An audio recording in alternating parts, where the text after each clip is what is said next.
নমস্কার। গল্পে গল্পে একান্তে কিছুক্ষণ চ্যানেলের আমি তৃপ্তি। আপনাদের সকলকে স্বাগত জানাই। আজ আপনাদের সামনে পড়ে শোনাব শক্তিপদ রাজগুরু লেখা একটি বড় গল্প, রূপসী। আজ শুনবেন এই গল্পটির প্রথম পর্ব। গল্পটি ভালো লাগলে লাইক, শেয়ার ও সাবস্ক্রাইব করবেন, আর কমেন্ট করে আপনার মূল্যবান মতামত অবশ্যই আমাকে জানাবেন। তাহলে চলুন শুরু করি। কথাই বলে, বাপ কা বেটা সিপাই কা ঘোড়া, কুছ নেই তো থোড়া থোড়া।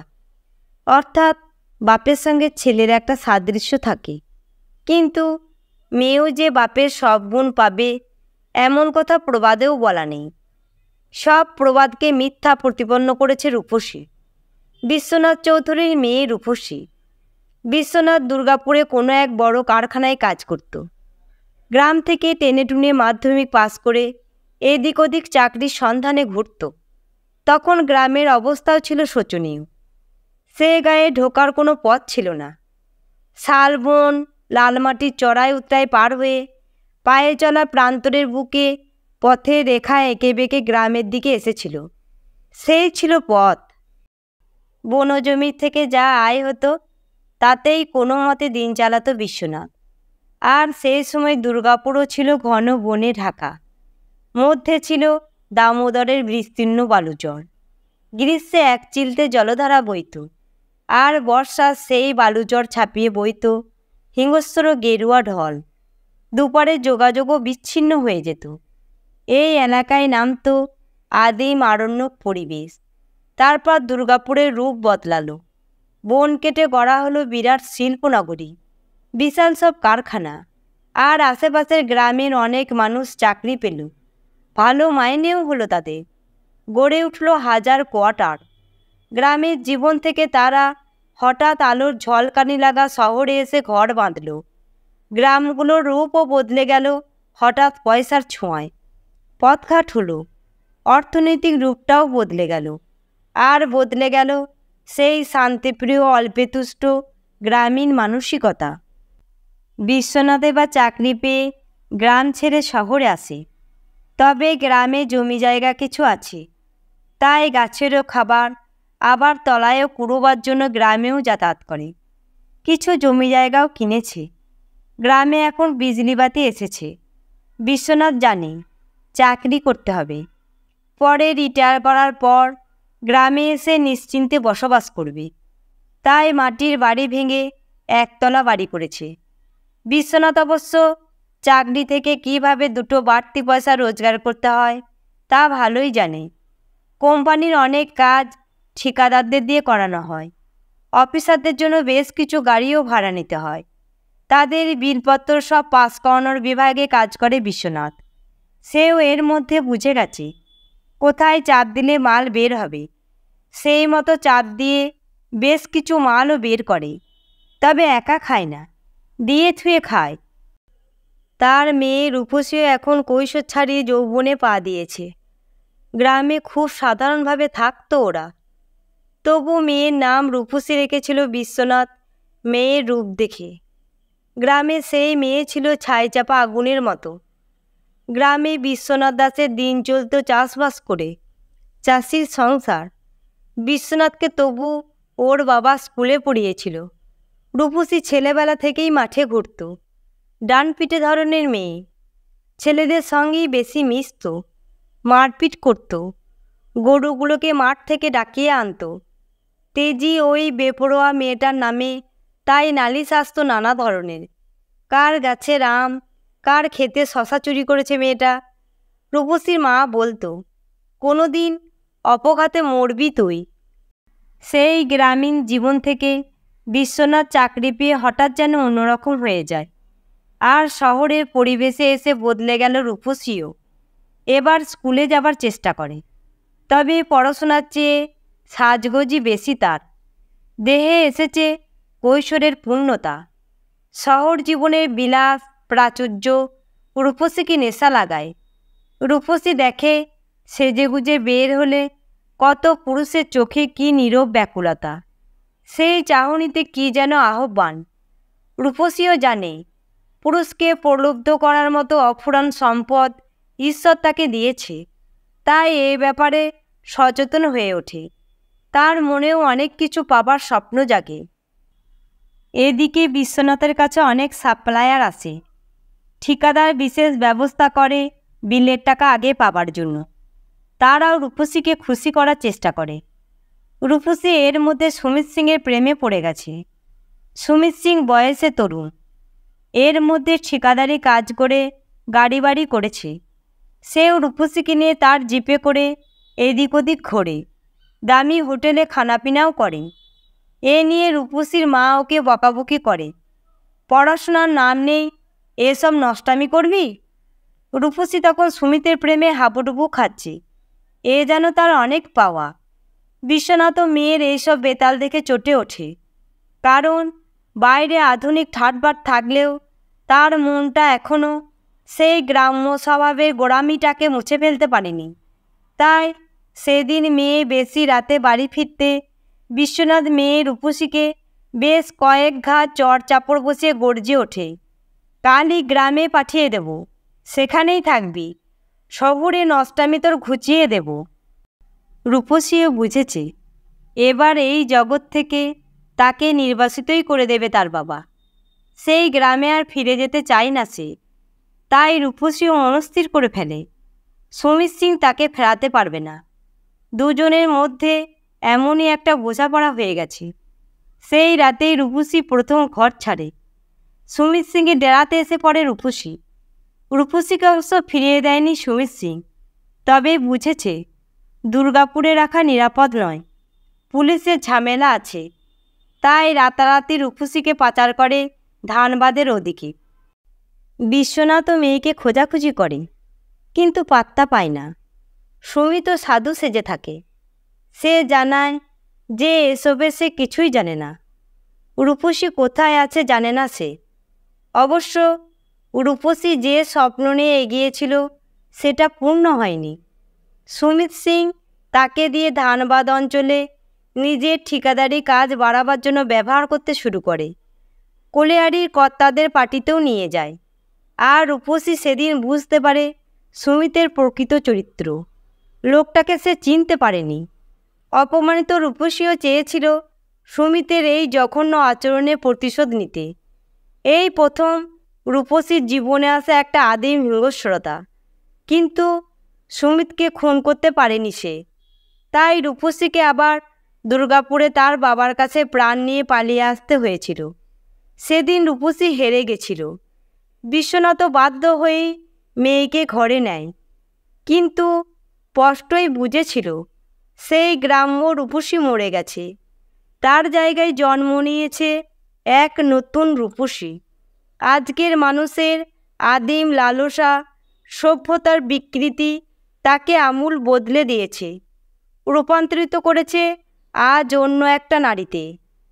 সব জীবনেই থাকে শৈশব, কৈশোর, যৌবন, প্রৌঢ়ত্ব, তারপর আসে মৃত্যু, স্তব্ধতা, জীবনের চিরন্তন ধর্ম।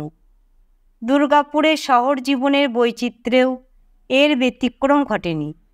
অনেক আশা স্বপ্ন নিয়ে গড়ে উঠেছিল এক নতুন শহর, বহু কারখানা। নানা কারণে সেই দীপ্ততাকে ধরে রাখা গেল না। শহর জীবনেও নেমে এলো অকাল বার্ধক্য। একে একে বেশ কিছু কারখানা বন্ধ হয়ে যেতে শুরু করলো। হাজার হাজার মানুষ বাসা বেঁধেছিল রুজি রোজগার করতে। এখানে গড়ে উঠেছিল দোকান, বাজার, স্কুল। সাজানো বাংলোর চারিপাশে গজিয়েছিল বাগান ফুলের বাহার, গাছগাছালি, সবুজ সমারোহ। সব কেমন ম্লান হয়ে গেল। নানা নতুন শব্দেরও প্রচলন হলো। ভিআরএস অর্থাৎ স্বেচ্ছা অবসর। কেউ আদর করে বলে সোনালি করমর্দন, গোল্ডেন হ্যান্ডসে। এ করমর্দন নয়, গলা ধাক্কায়। কারখানাগুলো বন্ধ হয়ে গেল একে একে। আর সাজানো নগরী, সেই সব বাংলো পরিত্যক্ত হলো। বাগানের ফুলের বাহার শুকিয়ে গেল। জনহীন হয়ে গেল পথঘাট। ক্রমশ পরিণত হলো পরিত্যক্ত নগরীতে। এতদিনের ঘর বাঁধার পর আবার এলো সব হারিয়ে ঘর ভাঙার পালা। বিশ্বনাথের সেই আমদানি অবশ্য আগেই বন্ধ হয়ে গেছে, তবু মাইনেটা পেত, থাকতো এখানের বাসায়। রূপসী তখন এখানের কোনো হোটেলে পার্ট টাইম রিসেপশনিস্টের চাকরিও পেয়েছিল।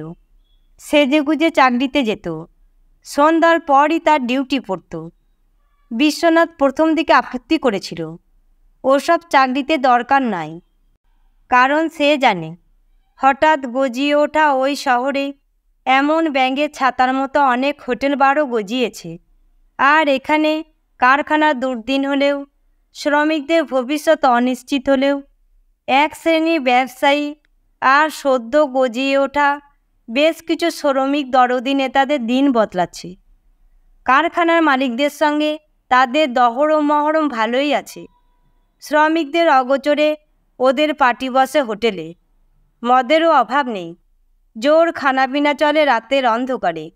আবার দিনের আলোয় ওই সব নেতারাই শ্রমিকদের নিয়ে কারখানার গেটে মিটিং করে মালিকদের মুণ্ডুপাত করে। তাদের দেখা যেত আগে বিড়ি ফুঁকতে, ময়লা পোশাক পরে ভাঙা সাইকেলে ঘুরতে। বছরেই তাদের গাড়ি বাড়িও হয়েছে। এখন বিলাতি সিগারেট তাদের ঠোঁটে, আর রাতে তাই ভ্রমর হয়ে নিশিপদ্মের মধুর সন্ধানে হোটেলে ঘাঁটি গাড়ে অন্যের পয়সায়। রূপসীও দেখেছে, চিনেছে এদের। তার মনের অতলে সেই সুমিত সিংয়ের জঘন্য ব্যবহারের কথাটা মনে পড়ে। তাকে সুমিত এমন সব নতুন গজিয়ে ওঠা জীবদের কাছেই পাঠিয়েছিল, আর অসহায় রূপসী চরম সর্বনাশ করেছিল তারাই। রূপসী তাদের অত্যাচারের জবাবও দিতে পারেনি। তারপর থেকে রূপসীও বদলে গেছে। তার জীবনে অনেক পুরুষই এসেছে, আর তারা শুধু জ্বলে পুড়ে মরেছে। রূপসী দেখেছে এদিকে 2-3টি কারখানাও বন্ধ হয়ে গেল, মিটিং মিছিল হলো, কাজের কাজ কিছুই হলো না। নেতারাও নাকি শেষবারের মতো দক্ষিণা নিয়ে উধাও হলো, হোটেলও বন্ধ হয়ে গেল। ওদিকে বিশ্বনাথের কারখানা আগেই বন্ধ হয়েছে, কোয়ার্টার না ছাড়লে টাকা দেবে না। তাই বিশ্বনাথ সেই কোয়ার্টার ছেড়ে মালপত্র নিয়ে গ্রামেই ফিরে এলো সপরিবারে। রূপসীও এতদিনের স্বপ্নজগৎ ছেড়ে ফিরে এলো গ্রামে। কয়েকটা বছর রূপসীর জীবনে আমূল পরিবর্তন এনেছে।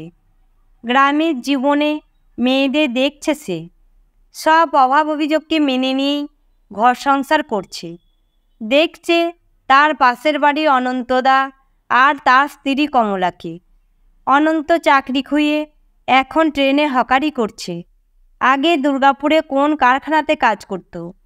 কমলার বাসাতেও যায়নি, সে তার ছেলেকে নিয়ে গ্রামের বাড়িতেই ছিল।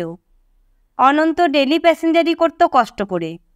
কমলা সেদিনও বদলায়নি, আজও এই অভাব কষ্টকে মেনে নিয়েই ঘর করছে, শান্তিতে আছে। রূপসী দেখছে কমলাকে। গ্রামের অনেক বউ গিন্নির দিকে কেমন বাঁকা চোখে চেয়ে থাকে।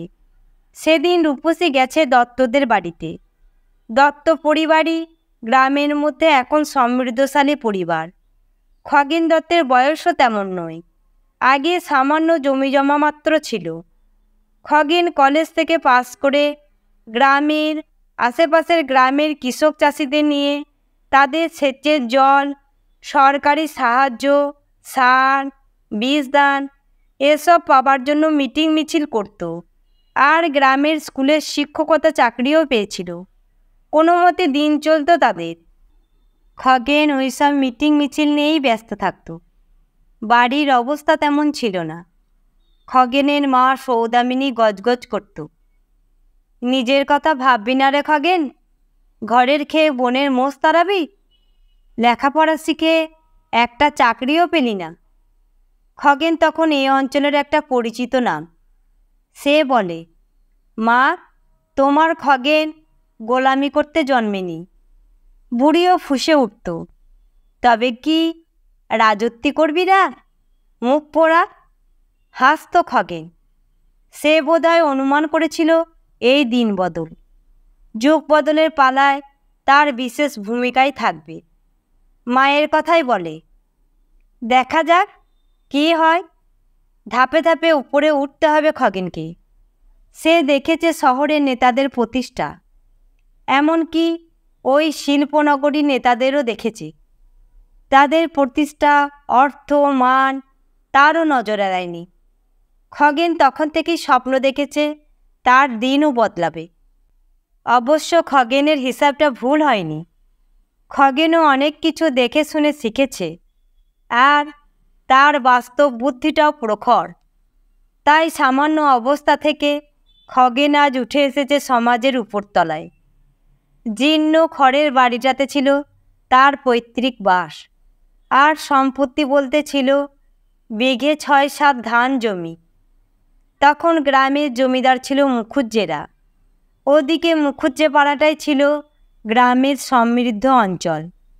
বড় তরফ আর ছোট তরফের বেশ কয়েকখানা বাড়ি, ওদিকে কাছারি বাড়ি, সামনে বিশাল দিঘি, তার ধারে মুখুজ্জেদের কুলদেবতা গোবিন্দজির মন্দির। সেখানে সমারোহ করে দোল দুর্গোৎসবও হতো। ওদিকে মুখুজ্জে পরিবারের দাক্ষিণে গড়ে উঠেছিল স্কুল, ওদিকে বাজার, কিন্তু বাঁধা দোকান ছিল, আর সপ্তাহে 2 দিন হাট বসত। এখন দিন বদলেছে। জমিদারি চলে যাবার পর মুখুজ্জে পরিবারের রমরমাও শেষ হয়ে যায়। কর্তাবাবুও আজ নেই। ওই বাড়ির ছেলেরা এখন কেউ আসানসোলে, কেউ কলকাতায় চাকরি করে। আর কাছারি বাড়িটার রূপও বদলে গেছে। সেই নায়েব গুমস্তা পাইকারের দলও আর নেই। এখন ওটা হয়েছে পঞ্চায়েত অফিস, আর জমিদারের খাস কামরায় সাবেকি রূপ বদলে গেছে। গদি, ফরাস, তাকতা, ঝালর দেওয়া বাহারের টানা পাখা, খসখসে পর্দাও আর নেই। সেখানে এখন নতুন রং করে গদিওয়ালা ঘূর্ণায়মান চেয়ার বসানো হয়েছে। এসেছে সিলিং ফ্যান, সুদৃশ্য টেবিল ল্যাম্প। সেই আসন আলো করে বসে ওখানে নতুন গজিয়ে ওঠা শ্রেণীর পঞ্চায়েত প্রধান ওই খগেন দত্ত। খগেনের জীর্ণ মাটির বাড়ির অস্তিত্বও আর নেই। সেখানে উঠেছে 3 মহলা হাল ফ্যাশনের বাড়ি। ওদিকে ঘোষদের 3 বিঘে পতিত জমি কিনে চারিদিকে সীমাপ্রাচীর তুলে গড়ে উঠেছে খগেনের খামার, বড় বড় কটা খড়ের পালুই। ওদিকে গোয়ালে কয়েকটা দামি জার্সি গরুও রয়েছে। এখন তার জমির পরিমাণ প্রায় 50-60 বিঘে। এসব জমি চাষ করার জন্য বলদ ছাড়াও আছে পাওয়ার টিলার, নিজের পাম্প, আর বাড়ির জন্য একটা জেনারেটর। প্রায়ই লোডশেডিং হয় এদিকে। আকাশে মেঘ দেখা দিলেই বিপদের ভয়ে ওভারহেড লাইনে কারেন্ট বন্ধ করে দেওয়া হয়। এছাড়া লোডশেডিং নিত্যকার ঘটনা।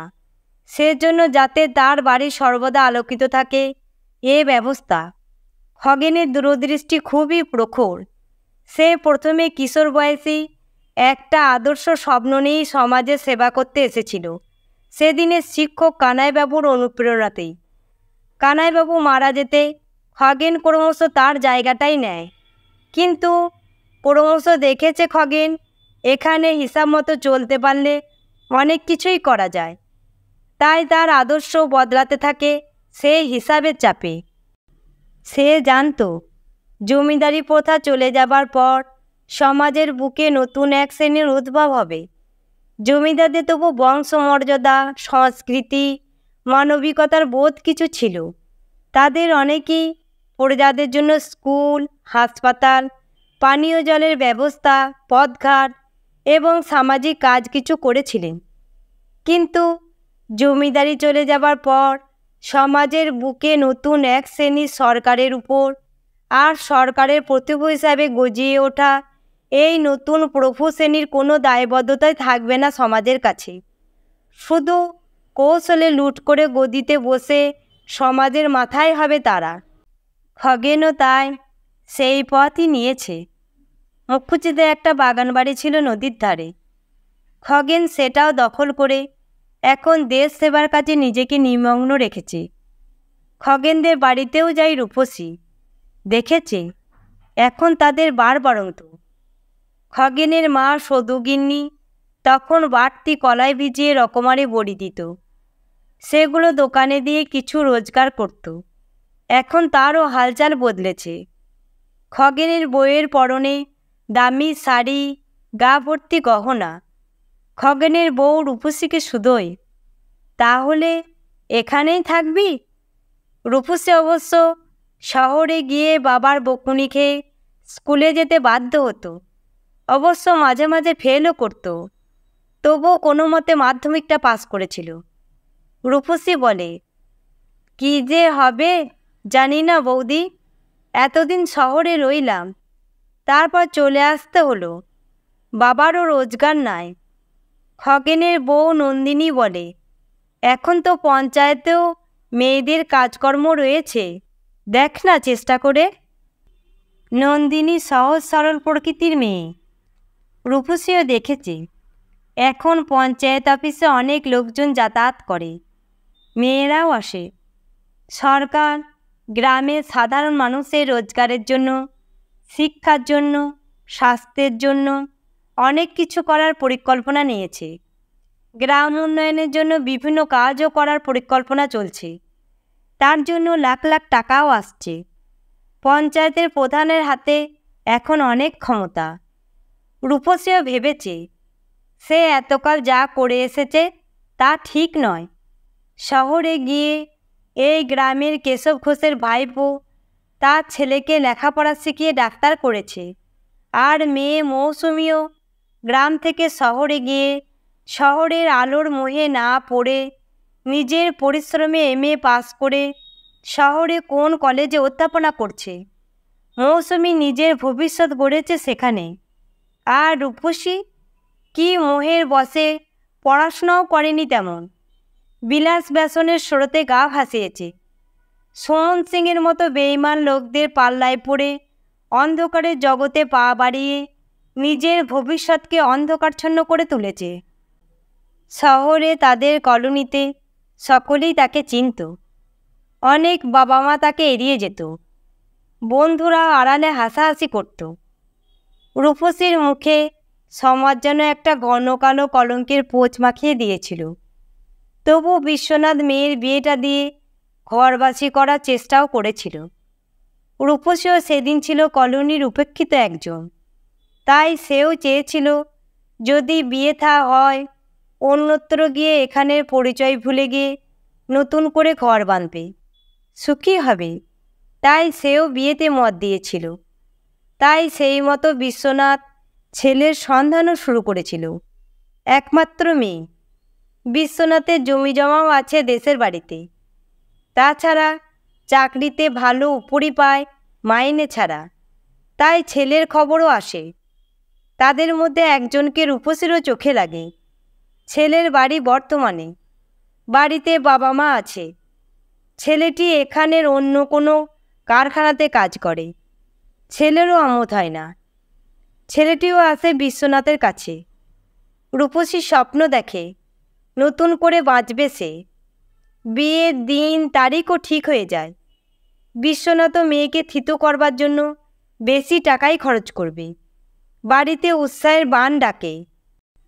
এমনই দিনে এক রবিবার বিশ্বনাথ বাড়িতে বসে স্ত্রীর সঙ্গে পরামর্শ করে নিমন্ত্রিতদের ফর্দ করছে।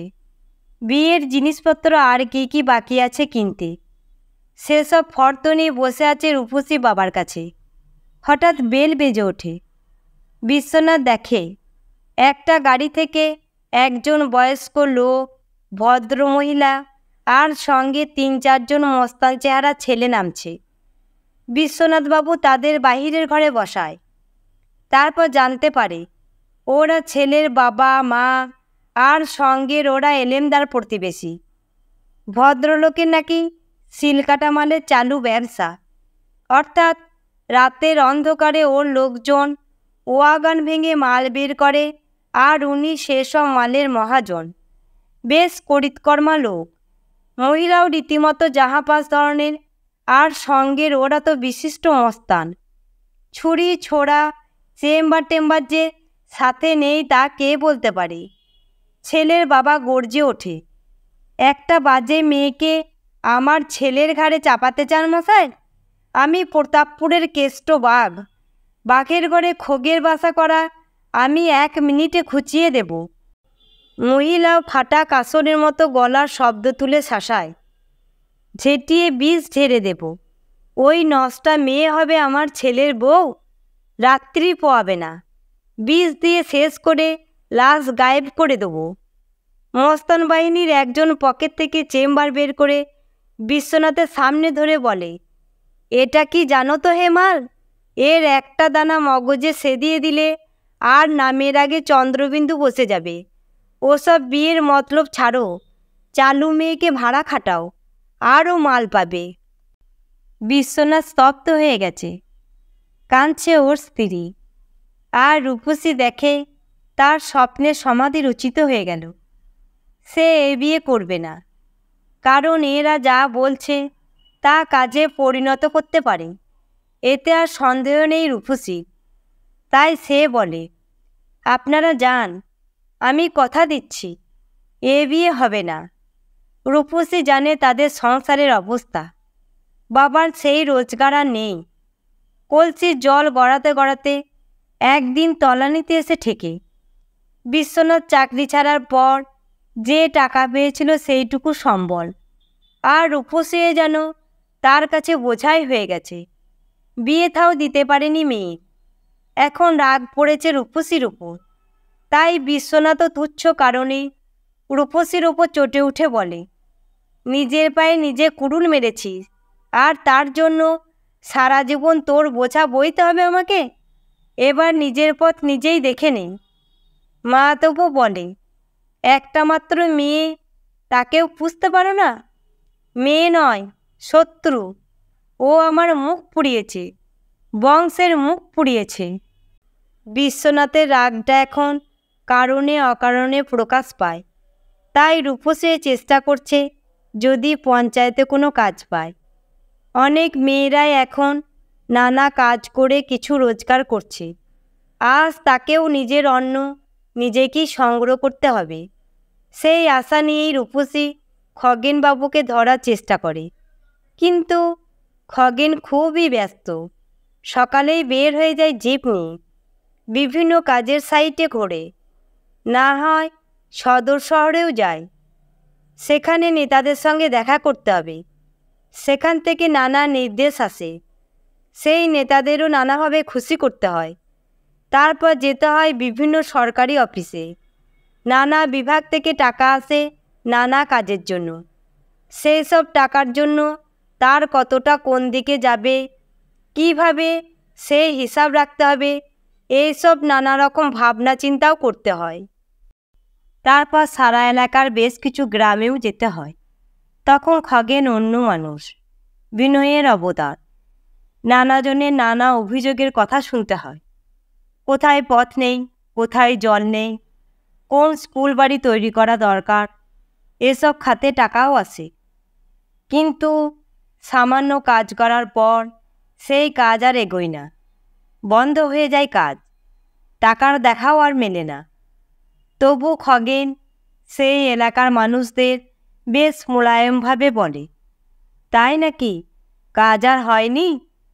হ্যাঁ গো, গ্রামের লোক বলে, দেখেন না, ওই তো ভাঙা পথ, টিউকলে জল নাই, স্কুল ভেঙে পড়বে। খগেন পকেট থেকে নোট বই বের করে সব লিখে নিয়ে বলে, আমি দেখছি, কথা দিচ্ছি, এসব কাজ হয়ে যাবে। কোথাও কোনো গ্রামে গিয়ে বলে, খাদ্যের বদলে কাজের নীতি ঘোষণা করে বলে, কাজ শুরু করছি, সবাই মজুরি গম টাকা পাবে। তোমাদের জন্য একেবারে খোদ কলকাতার মন্ত্রীর কাছ থেকে সাংশন করে আনিয়েছি। খগেনবাবু এইসব নানা কাজে ব্যস্ত, তাই তাকে সহজে পাওয়া যায় না। রূপসী তাই ওর স্ত্রী নন্দিনীর কাছেই আসে। মেয়েটা বড়ই ভালো। কিন্তু রূপসীর এই বাড়িতে আসা যাওয়া, নন্দিনীর সঙ্গে ওই মেলামেশা মোটেই খগেনের মা সৌদামিনীর ভালো ঠেকে না। এখন তার সেই অতীতের অভাবে দিনগুলো বদলেছে। এখন আর জীর্ণ মাটির বাড়িতে নয়, 3 মহলা দালানে থাকে। সুদিনের মুখ দেখেছে সৌদামিনী। তাই ইতিজনের থেকে একটু দূরেই থাকতে চায় তার আভিজাত্য নিয়ে। তাছাড়া নানা খবর দেবার জন্য সৌদামিনীর আশেপাশে অনেক বাড়ির বউ গিন্নিরা যাতায়াত করে। তাদের মুখেই সৌদামিনী রূপসীর স্বভাব চরিত্র সম্বন্ধে শুনেছে। শহরে থেকে মেয়েটা 1 নম্বর বেয়ারা হয়ে উঠেছে। এর আগেও নাকি 2-3টে স্বামীকে ছেড়ে এসেছে। সৌদামিনীও দেখেছে রূপসীকে। মেয়েটার দেহে এখনও রয়েছে উচ্ছল যৌবনের ঢল। ওর চোখের আগুন এখন অনেককেই পুড়িয়ে ছাই করতে পারে। রূপসী গ্রামে ফেরার পর থেকেই গ্রামের বউগিন্নিদের মনে একটা নীরব আতঙ্ক দেখা দিয়েছে।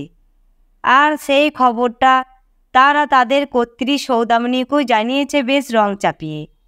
নন্দিনীও দেখেছে রূপসী এ বাড়িতে যখন তখন যাতায়াত করে। সৌদামিনীর এটা ভালো লাগে না। সে এ বাড়ির কর্ত্রী, তাই এবার সৌদামিনী এর ব্যবস্থা করে। সেদিন রূপসী এসেছে।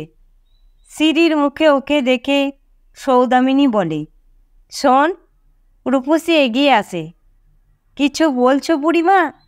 খগেনদা আছে কিনা দেখতে এলাম। অফিসের কথা অফিসেই গিয়ে বলো বাছা। ওসব কথা নিয়ে কেউ দিনরাত বাড়িতে আসুক আমি চাই না। রূপসী ওর কথায় একটু অবাক হয়। গ্রামে যে যার বাড়িতে যখন তখন যাতায়াত করে, কিন্তু এবার সৌদামিনী সেইটাতেই আপত্তি তুলেছে। সৌদামিনী বলে, আর শোন, নিজের মুখ তো পুড়িয়েছিস। তোমার কাণ্ডকলাপের কথা আর জানতে কারো বাকি নেই। তাই বলে নিজের মান ইজ্জত না থাক, অপরের তো আছে। তাদেরও মুখে কালি দেবার চেষ্টা করো না। এ বাড়িতে না এলেই খুশি হব। রূপসীর পা দুটো যেন আটকে গেছে। গ্রামে অনেকেরই চোখে সে দেখেছে তার প্রতি একটা নীরব ঘৃণা, লালসা জড়িত চাহনি। অনেক বাড়ির গিন্নি বউরা কৌশলে তাকে এড়িয়ে গেছে পথে ঘাটে, কিন্তু এভাবে প্রকাশ্যে তাকে অপমান করেনি। নন্দিনী এসে পড়েছে শাশুড়ির হাঁক ডাকে। সেও শুনেছে ওইসব কথা। তবু নন্দিনী থামাতে চায় তার শাশুড়িকে। তাই বলে, মা, রূপসী তেমন মেয়ে নয়। সৌদামিনী ফুঁসে ওঠে, বা বেশ উন্নতি হয়েছে দেখছি কদিন মেলামেশার পর। কানে মন্ত্রও পড়েছে বুঝি? চুপ করো বৌমা, যাও উপরে যাও, যাও। নন্দিনী তার শাশুড়িকে চেনে, না গেলে তার বাপের শ্রাদ্ধই করে দেবে, তাই সরে যায়। সৌদামিনী দেখছে রূপসীকে। রূপসীও বুঝেছে এখানে থাকলে আরও অপমানিত হতে হবে তাকে, তাই সেও পায়ে পায়ে বের হয়ে আসে। সৌদামিনী তখনও গর্জাচ্ছে, ফের এ বাড়িতে পা দিলে ঝেঁটিয়ে বিষ ছেড়ে দেব। আমার বাড়িতে নষ্টামির মতলব? রূপসী বের হয়ে আসে। তার মনে পড়ে সুমিতের সেই কথাগুলো। প্রতি পদে সে আঘাত পেয়েছে, সহ্য করতে হয়েছে অপমান। আজও এক শ্রেণীর মানুষ যাদের জন্য তার সব হারিয়ে গেছে, তাদের কাছেই আবার অপমানিত হয়েছে। রূপসীও এবার যেন বদলে যেতে চায়। তার মধ্যে একটা অন্য সত্তা আজ বিদ্রোহী হতে চায়, নিজের দাবিকে ছিনিয়ে নিতে চায়। পথ দিয়ে আসছে রূপসী। ঝোড়ো বাতাস বয় বাগানে। ওই পথে ফিরছে রূপসী। হঠাৎ দেখে পথের ধারে খগেনবাবুর গাড়িটা বিগড়ে গেছে। আর খগেনবাবুও গাড়ি থেকে নেমে কি দেখছে। খগেন ফিরছে শহর থেকে। বেশ খোশ মেজাজেই রয়েছে সে। তার পঞ্চায়েত এলাকাতে একটা ছোট নদীর উপর ড্যাম করার কথা চলছিল বেশ কয়েক বছর থেকেই।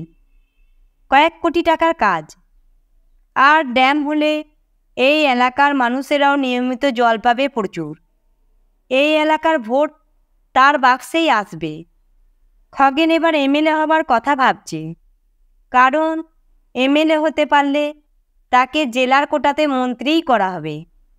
আর বেশ জেনেছে সে, এই ড্যামের কাজ দেখিয়ে সে বিরোধীদের সব প্রতিবাদকে নস্যাৎ করে দেবে, আর এবার ভোটে সেই জিতবে। এটা তো একদিকের কথা। অন্যদিকে এই বিশাল কয়েক কোটি টাকার কাজটা হলে সেই কর্মকাণ্ডের বেশ কিছু ঠিকাদারিও পাবে খগেন বেনামিতে, এবং নানাভাবে তার পকেটেও কয়েক কোটি টাকা আসবে। মন্ত্রিত্ব পাবে, এত টাকাও পাবে। এই খুশিতে সেও খুশি। হঠাৎ বাড়ির কাছে এসে গাড়িটা বিগড়েছে। তবু রক্ষা যে গ্রামের এদিকে গাড়িটা গেছে, এটুকু পথ হেঁটেই ফিরতে পারবে। ছায়াঘন বাগানে ঝোড়ো হাওয়া মাতামাতি করছে। খগেন গাড়ি ছেড়ে হেঁটেই ফিরছে বাড়ির দিকে। বাগানে আলো ছায়ার জ্বালবোনা, পাখিদের কলরব ওঠে, আমের বলে মিষ্টি সুবাস মিশেছে মৌমাছিদের গুঞ্জন। হঠাৎ সামনে রূপসীকে দেখে চাইল খগেন। সুন্দর যৌবনবতী নিটোল দেহ, ঝোড়ো বাতাসে শাড়ির আঁচল পড়ছে। রূপসীও নির্জন বাগানে এসে যেন নিজেকে একটু অগোছালো করে তুলেছে। দেখা যায় তার উন্নত বুক, নিটোল পুরুট কোমর, বাহুমূল অনাবৃত, ডাগর কালো চোখে তখনও সেই অশ্রুরেখা মুছে যায়নি। খগেন দেখছে ওকে, খগেন চেনে রূপসীকে। ওই চাহনির অর্থ বোঝে রূপসী। আজ চকিতের মধ্যে মনে পড়ে তার বাড়ি থেকেই বিতাড়িত হয়েছে রূপসী। তবু তার মধ্যে সেই নতুন সত্তা যেন জেদ নিয়েই জেগে উঠেছে। আজ আর হার মেনে পিছু হটবে না রূপসী, সে জিতবে। তাই তার চোখের দৃষ্টিতে ফুটে উঠেছে নীরব আহ্বান, আমন্ত্রণ। খগেন জীবনে অনেক পেয়েছে, নাম, প্রতিষ্ঠা, অর্থ, আরও অনেক কিছু পাবে। কিন্তু আজ তার মনে হয় অনেক পাওয়ায় অপূর্ণ রয়ে গেছে। নন্দিনী তাকে সব কিছু দিতে পারেনি। এইটাই যেন আজ নির্জন ছায়াঘন এই ব্যাকুল সুরভিত বাগানের মধ্যে সে আবিষ্কৃত করেছে। আর সেই অপূর্ণতাকে যেন পূর্ণ করতে পারে ওই রূপসী। খগেন সুধায়, রূপসী না? রূপসীও এবার সারা দেহে ছন্দ তুলে এগিয়ে আসে। তার ডাগর কালো চোখে কী যেন নেশা। ঝোড়ো বাতাসে আধো আধুর উন্নত বুক তার দেহটাকে ঢাকার ব্যর্থ প্রয়াস করে তাকে সোচ্চার প্রকাশ করে বলে রূপসী, যাক, চিনেছ তাহলে? কি ভাগ্য আমার গো! চিনব না কেন? হাসে রূপসী। তুমি এক মস্ত লোক, এলাকার 1 নম্বর মানুষ, আর আমরা তো তুচ্ছ। না না, খগেন এগিয়ে আসে। রূপসীও বুঝেছে তার চোখে নেশার ঘোর লেগেছে কিছুটা। খগেনের সেই চাহনিকে আরও মোহময়ী করে তুলে বলে, কদিন ধরেই ভাবছি তোমার সঙ্গে দেখা করব, তা দেখাই পাইনি। যা ব্যস্ত লোক। খগেনও খুশি হয়, বলে, তাই নাকি? তা আমার কাছে কেন? রূপসী বলে, সেই কথা কি এই বাগানেই শুনবে? অবশ্য সময় তো তোমার নেই। খগেন বলে, না না, দিনভর কাজে ডুবে থাকি, তবে সন্ধ্যার পর আমার বাগান বাড়িতে একটু ফ্রি থাকি। যদি ওখানে আসো কথা হবে, না হয় দুপুরে অফিসেও আসতে পারো। তবে সেখানে লোকজনের ভিড় থাকে, নানা কাজে ব্যস্ত থাকে। রূপসী একটু আশার আলো দেখে। সে বলে, তাহলে সন্ধ্যার পর বাগান বাড়িতেই যাব। তাই এসো। চলি তাহলে, ওইখানেই কথা হবে। চলে যায় রূপসী বাগানের মধ্যে দিয়ে। খগেন তখন ওর সেই ছন্দময় ভঙ্গিতে যাবার দৃশ্যটা দেখছে। তার কানে আসে কোকিলের ডাক, বাগানের আমির বলে সুবাস খগেনের মনে আজ নেশা জাগায়। এবার সব চাওয়াই তার পূর্ণ হবে। টাকা, প্রতিষ্ঠা সবই পেয়েছে, এবার আরও কিছু পাবে খগেন। এ যেন তার অনেক পাওয়া। রূপসী তার মনে একটা ঝড়ই তুলে গেছে। আজকের মতো এখানেই শেষ হলো শক্তিপদ রাজগুরুর লেখা গল্প রূপসী। আজ শুনলেন গল্পটির প্রথম পর্ব। ধন্যবাদ।